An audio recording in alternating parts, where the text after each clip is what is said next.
ማርች 20 የዕለቱ መልእክት ርዕስ ታላቁ ተልእኮ።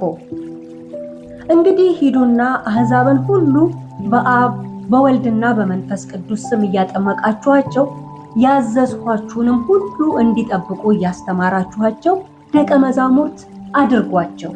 የማቴዎስ ወንጌል ምዕራፍ 28 ከቁጥር 19 እስከ 20።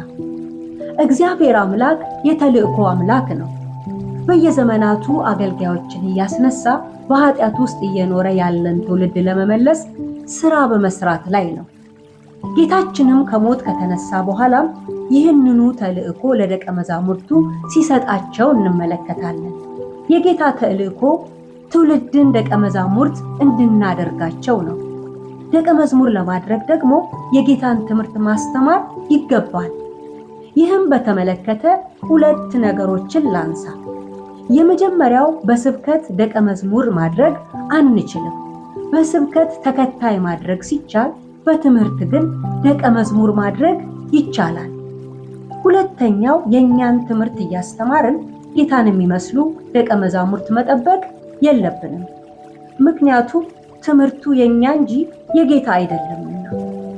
ጌታ ኢየሱስ ያለው ነገር ቢኖር ያዘዝኳችሁን ሁሉ አስተምሩና ደቀ መዝሙር አድርጉ ነው ያለ። በአጠቃላይ ደቀ መዝሙር ለማድረግ የጌታ ትምህርት ተገቢው ስፍራ ሊሰጠው ይገባል። ከማስተማር ቀጥሎ የሚከተለው ተግባር ማጥመቅ ነው። ማጥመቅ ሞቱንና ትንሣኤውን መተባበር፣ ለኃጢአት ሞቶ ለጽድቅና ለአዲስ ሕይወት ሕያው መሆናችንን የምናሳይበት መንገድ ነው።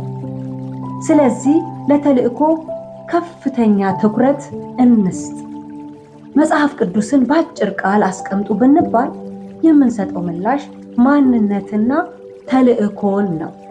ይኸውም የአብ ማንነትና ተልእኮ፣ የወልድ ማንነትና ተልእኮ፣ የመንፈስ ቅዱስ ማንነትና ተልእኮ፣ የእስራኤል ማንነትና ተልእኮ፣ የቤተ ክርስቲያን ወይም የአማኞች ማንነትና ተልእኮን ነው። እንግዲህ ታላቁ ተልእኮን በመፈጸም ሰዎችን ወደ እግዚአብሔር መንግሥት የመመለስ አገልግሎታችንን አጠናክረን እንቀጥል እንጂ አንዘንጋው። ተሰጥቶናላ ታላቁ ተልእኮ።